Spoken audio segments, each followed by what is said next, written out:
اس کے سوا کوئی تخلیق دے ہی نہیں سکتا. انسان ایجادات کرتا ہے. ایک صاحب نے مجھ سے کہا کہ بھائی دیکھیں نا، ایک کاغذ تو ہم نے بنایا، انسان نے بنایا، گاڑیاں ہم نے بنائی ہیں. میں نے کہا ایک منٹ. انسان جب کسی چیز کو تخلیق دیتا ہے نا، تو اس میں 4 پروسیسز ہوتے ہیں.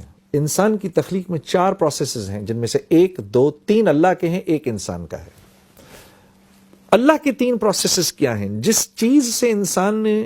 جو چیز انسان نے تخلیق کی ہے، اس کے انگریڈینٹس کا بنانے والا ایک اکیلا اللہ ہے. پہلی بات یہ. دوسری بات یہ، ان انگریڈینٹس کی جو کوالٹیز اور جو پراپرٹیز ہیں، ان میں پانی کا پیاس بجھانا، لوہے کا سخت ہونا، لکڑی کا ہونا، زہر کا فیٹل ہونا، یہ جو کوالٹیز ہیں نا، جن چیزوں کو انسان ملا رہا ہے، ان چیزوں کی کوالٹیز بھی انسان کی بنائی ہوئی نہیں، اللہ کی بنائی ہوئی ہیں، اس میں اللہ کی ڈالی ہوئی ہیں. تیسری چیز کہ جن چیزوں کو انسان نے جوڑا آپس میں، کوئی بھی چیز تخلیق کرنے کے بعد، اب ان چیزوں میں جو پراپرٹیز کی جو چینج آئی ہے، وہ بھی من جانب اللہ آئی ہے. چوتھی چیز انسان کی چیزوں کو ملانا. تو انسان تو چیزوں کو جوڑتا ہے، ایلوائز کو ملا دیتا ہے. ایک سرٹن والیوم، پریشر اور ٹیمپریچر سے انسان اللہ کے جو بنائے ہوئے ایلیمنٹس ہیں ان کو ہیٹ کرتا ہے. پھر وہ ان ایلیمنٹس کو سرٹن پریشر، سرٹن والیوم پہ، اور پھر ان کو آپس میں جوڑتا ہے. وہ تو آپس میں جڑتے ہیں، جڑنے کے بعد ان کی جو کوالٹیز چینج ہو جاتی ہیں، ان میں وہ پراپرٹیز کا چینج ہونا بھی اللہ کے ہاتھ میں ہے. تو انسان خالق نہیں ہے. اللہ کے آگے، اللہ کے سوا کوئی چیز، کوئی تخلیق کر نہیں سکتا. تو جب اتنے بڑے رب کے سامنے میں کھڑا ہوا ہوں، میرا دماغ ادھر ادھر جائے، اللہ فرماتے ہیں جو کامیاب لوگ ہیں، جب وہ میرے سامنے کھڑے ہوتے ہیں، successful people, when they stand in front of me, they forget everything around them. اپنے ارد گرد کی ہر چیز کو بھول کے ایسے کھڑے ہوتے ہیں نماز میں. جب یہ علماء کرام فرماتے ہیں، جب یہ آیت اتری تو اللہ کے نبی صلی اللہ علیہ وسلم، یہ تو عربی زبان میں تھی، صحابہ کرام کے پوچھنے پر جب آپ نے صحابہ کو سمجھایا کہ اس سے مراد کیا ہے، ہاتھ باندھ کے، نظر نیچی، دل کا پیالہ خالی، اس میں سوائے اللہ کی محبت کے کچھ نہ ہو، نماز پڑھنے کو دل کر رہا ہو، ایک بڑے بادشاہ کے سامنے کھڑے ہونے کی کیفیت ہو، خالق و مالک اپنے محسن کے سامنے کھڑے ہونے کی ایک کیفیت ہو، اس کیفیت سے کھڑا ہونا خشوع خضوع ہے. تو صحابہ کرام پہلے تو نماز سے پہلے آسمان کی طرف دیکھ لیا کرتے تھے، اس کے بعد وہ اپنی نظریں نیچی گاڑ کے رکھتے تھے. حضرت ابوبکر صدیق رضی اللہ تعالیٰ عنہ کے بارے میں تو آتا ہے کہ جب آپ نماز میں کھڑے ہوتے تھے تو ایسے کھڑے ہوتے تھے جیسے کوئی ایک لکڑی کی شاخ زمین میں گاڑ دی گئی ہو.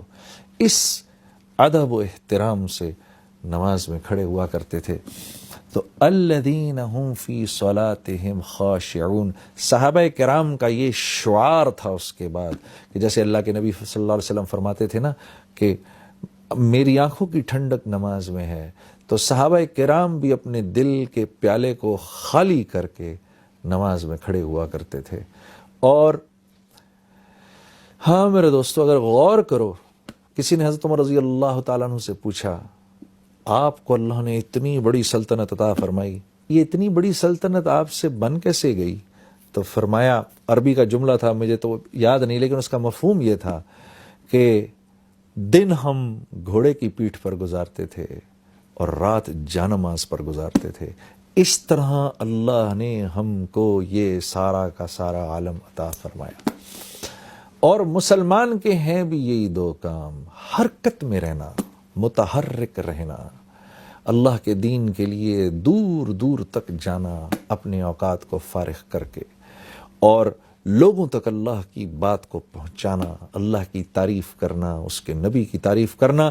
دن میں ان لک فی النہار سبحا طویلا، اللہ رب العزت ہمارے نبی صلی اللہ علیہ وسلم کے بارے میں فرما رہے ہیں کہ اے میرے نبی، صبح آپ لوگوں کے سمندر میں تیر رہے ہوتے ہیں. جب اللہ یہ کہیں تو سوچو اللہ کے نبی کیسے لوگوں کے پاس جایا کرتے ہوں گے, کیسے لوگوں کے, اے میرے نبی دن بھر آپ لوگوں کے سمندر میں تیر رہے ہوتے ہیں, لوگوں تک اللہ کی بات پہنچا رہے ہیں. تو یہ کام ہے ہمارا.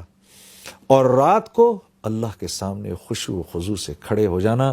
کہ کسی اللہ والے سے یہ سنا کہ تہجد کی نماز کے بعد جو دعا ہے وہ ایسی پر اثر ہوتی ہے کہ جیسے کوئی تیر انداز نشانے پر اپنے تیر کو مارے, ایک انتہائی شاطر تیر انداز اپنے تیر کو نشانے پر مارے تو وہ نشانے پر جا کے لگے.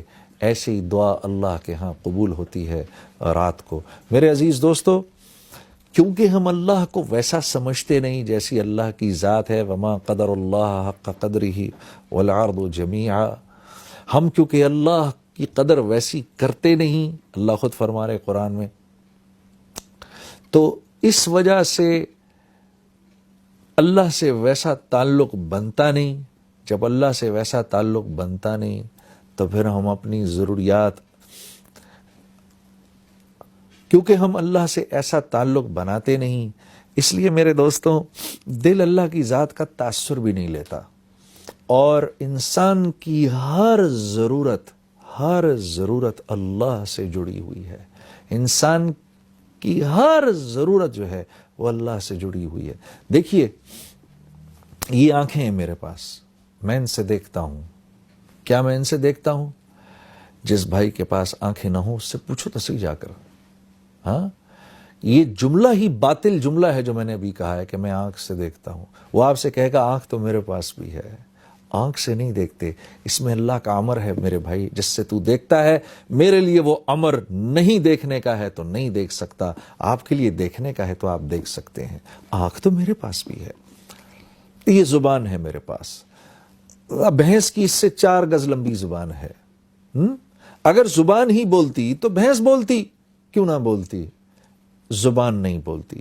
جو میرا بھائی بول نہیں سکتا اس سے پوچھو, وہ کہے گا دیکھو زبان میرے پاس بھی ہے. زبان نہیں بولتی, اس میں چھپا ہوا اللہ کا امر ہے جس سے آپ بولتے ہیں. آپ کے لیے امر ہے, میرے لیے نہیں.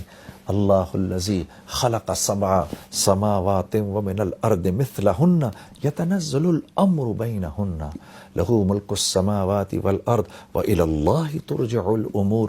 یہ وہ رب ہے کہ دنیا میں ہونے والا ہر امر اپنے ہونے سے پہلے اللہ سے پوچھتا ہے, یا اللہ تو مجھے بتا میں نے کیسے ہونا ہے. عزیز دوستو, کیونکہ دل اللہ کی ذات کے تاثر سے خالی ہے, اس لیے نماز میں جی نہیں لگتا, اور نماز سے اپنی ضروریات کے پورا ہونے کا یقین بھی نہیں ہوتا. جب ہم لوگوں کے سامنے اللہ کی تعریف کرتے ہیں تو اس یقین کو ٹھیک کرنے کے لیے کرتے ہیں کہ ملے گا تو اللہ کے ہاں سے ملے گا, کریں گے تو اللہ کریں گے. ہاں, جو کچھ جہاں سے ہوتا آ رہا ہے وہاں سے نہیں ہو رہا, کرنے والی ذات اللہ کی ہے.